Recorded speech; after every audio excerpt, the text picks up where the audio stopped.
Doctor Naik, আপনি বললেন যে কোরআন শরীফে নাকি কোথাও কোনো ভুল নেই। আমি কোরআনে 20টারও বেশি ভুল দেখতে পাচ্ছি, সেটা আরবি ব্যাকরণে।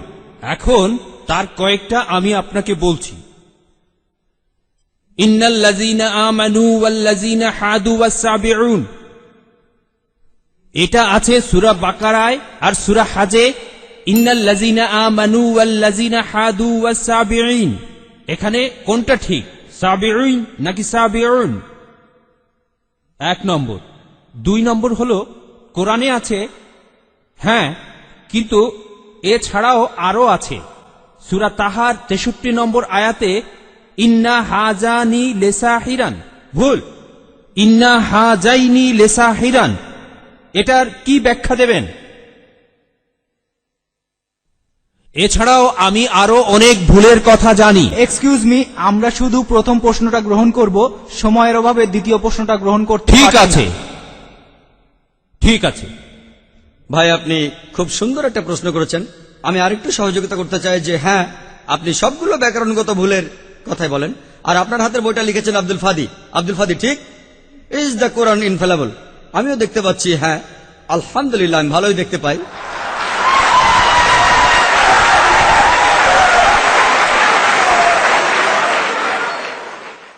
আমি এই 20টা ভুলের সবগুলোর উত্তর দেব, কারণ আমি বইটা পড়েছি।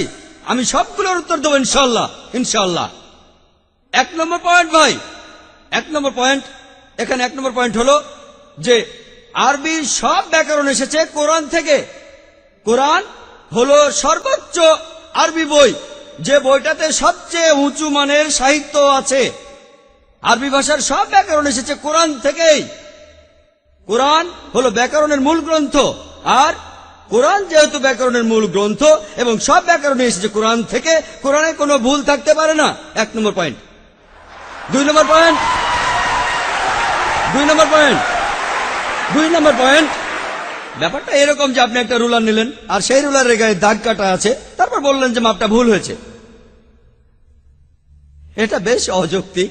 2 নম্বর পয়েন্ট, আরবে বিভিন্ন আলাদা আলাদা গোত্রে, আপনি যদি আরবি জানেন, আর ডক্টর উইলিয়াম ক্যাম্বেল আমার সাথে একমত হবেন যে আরবের গোত্রগুলোর মধ্যে ব্যাকরণ মাঝে মধ্যে বদলে যায়। কিছু কিছু আরবীয় গোত্রে যে শব্দটা স্ত্রীবাচক, অন্য আরেক গোত্রে সেটাই পুরুষবাচক। একই শব্দ, তবে গোত্রভেদে ব্যাকরণ বদল হতে থাকে, এমনকি শব্দের লিঙ্গ বদলে যায়। তাহলে আপনি কি কোরআনকে সবগুলো ব্যাকরণ দিয়ে পরীক্ষা করবেন? না। আর এছাড়াও কোরআনের ভাষা এত উঁচু মানের, এতই উঁচু মানের, এর কাছাকাছি কোনো সাহিত্য নেই। আর কোরআনের বিরুদ্ধে অনেক বই আছে, ইন্টারনেটে গেলে দেখবেন 12টা ব্যাকরণের ভুল, 21টা ব্যাকরণের ভুল, আব্দুল ফাদি 20টা ব্যাকরণের ভুল। আপনাদের কি ধারণা খ্রিস্টানরা এই ভুলগুলো বের করেছে? কারাই ভুল বের করেছে? জানেন কারা করেছে? মুসলমানরাই। মুসলমান পণ্ডিতরা, যেমন জামকশারি, তারা এটা করেছেন। কোরআনের ব্যাকরণ এত উঁচু মানের যে কোরআনের ভাষা মাঝে মধ্যে প্রচলিত আরবির বিরুদ্ধে যায়। কোরআনের ব্যাকরণ এত উঁচু মানের, কোরআনের ব্যাকরণ এতই উঁচু মানের, এজন্য তারা উদাহরণ দিয়েছে। আমিও একটা উদাহরণ দেব, এতে আপনারা সবগুলো উত্তর পেয়ে যাবেন। তারা উদাহরণ দিয়েছে যে কোরআনে লেখা আছে লূত আলাইহিস সালামের গোত্রের লোকজন তারা সকল নবীকে ত্যাগ করেছে। বলা আছে সব নবীকে তারা বর্জন করেছে। ডক্টর উইলিয়াম ক্যাম্বেল বললেন যে নূহ নবীর গোত্রের লোকজন তারা নবীদের ত্যাগ করেছে।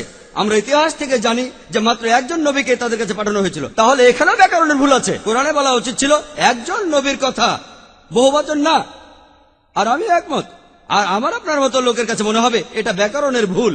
কিন্তু যদি আপনারা আরবদের লেখা বইগুলো পড়ে থাকেন, কোরআনের আসল সৌন্দর্য কি? সৌন্দর্যটা হলো কোরআনে কেন একজন নবীর কথা না বলে নবীদের কথা বলা হয়েছে। আপনারা জানেন কেন? কারণ আমরা জানি যে সব নবীদের হেদায়েতের বাণী মূলত একটাই, যে ঈশ্বর একজনই, তাওহীদের বাণী, আল্লাহ সুবহানাহু ওয়া তাআলার বাণী। লূত আলাইহিস সালামের লোকজন এবং নূহ আলাইহিস সালামের লোকজন তাদের নবীকে ত্যাগ করেছিল, আর পরোক্ষভাবে নিজেদের নবীকে ত্যাগ করে তারা সব নবীদেরই ত্যাগ করেছিল।